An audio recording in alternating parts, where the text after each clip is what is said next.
Of the many topics we've discussed on stream, whether it be vehicle strength, tires and such, the topic of which gearbox is the best comes up very frequently. I've spoken on this subject in prior videos, but today I'm going to talk about 4 main, most common gearboxes and walk you through information and also do a comparison of their respective high gears as well. So getting right into the video here, the first 2 main gearboxes that folks compare are the special and advanced special gearboxes. First, let's talk about the special gearbox. Starting off, it has a 0% all-wheel drive penalty against fuel consumption, which is amazing. It has slightly lower base consumption than the advanced special gearbox and a very small margin of consumption advantage in some gears. It also retains 1% more power in 3rd gear and 2% more power in 4th gear than the advanced special gearbox.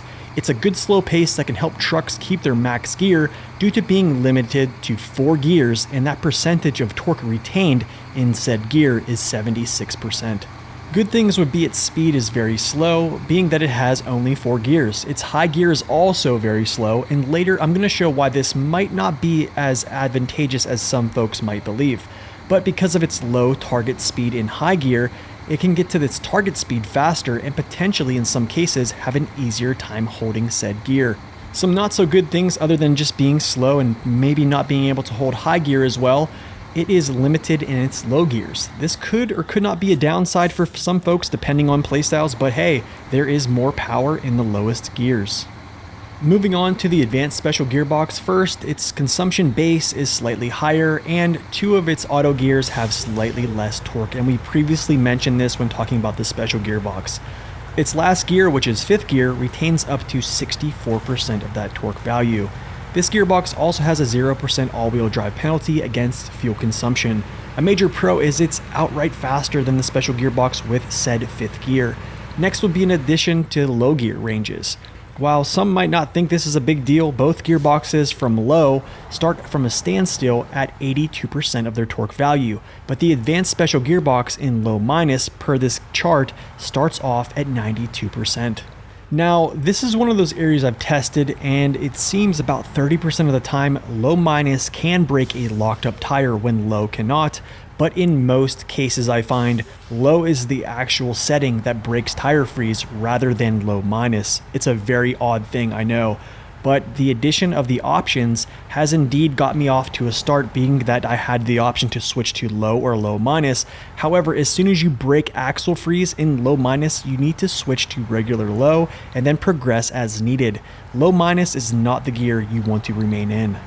Being that low plus setting is essentially 1st gear, there is an argument that this gear is actually not needed at all, and I would actually rather be in charge of more gears, to be quite frank. In some cases with a heavy load, a vehicle can briefly shift from 1st to 2nd and then immediately go back to 1st because it cannot maintain that gear.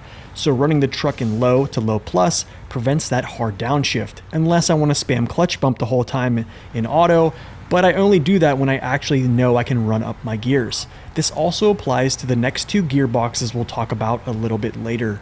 Next is its high gear per the files has a higher speed than the special gearbox's final gear, which is 4. So in theory, you could be riding at 125% of your torque value in high range with the advanced special gearbox going faster than the special gearbox in its max gear, which is 4th, that retains only 76% of its torque value. There is a catch though. When testing this in the game, the special gearbox is still a little bit faster by a couple meters per second in the said comparison. So even though the special gearbox is faster in its 4th gear, the advanced special per its high gear is actually pretty fast as well.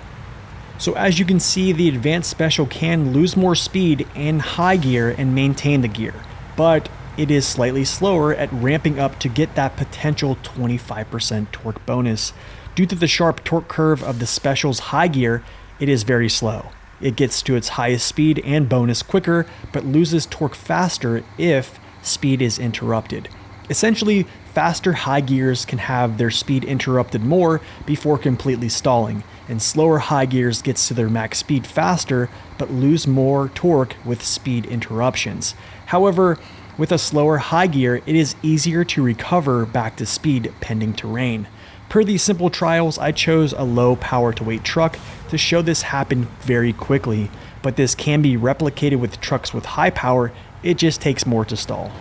Moving on to the off-road gearbox versus the Highrange. The Highrange has a 30% all-wheel drive penalty and a slightly higher consumption multiplier in certain gears over the off-road gearbox. I do have to mention though, the off-road gearbox does have a 40% all-wheel drive penalty, even with those slight advantages per gear consumption multipliers.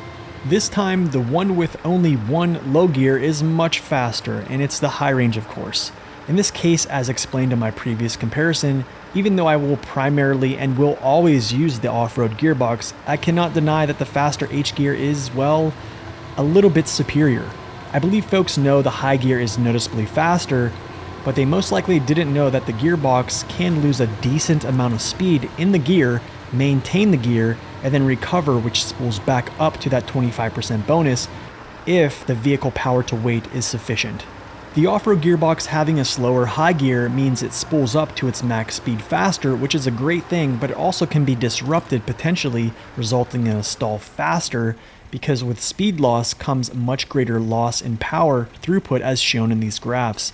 A factor that could contribute also to the Highrange gearbox dominance is its sheer speed across a surface and continually reaching untouched terrain at rapid paces, which also could potentially negate the truck sinking and accumulating resistance, but that is another thing we can discuss at a different time.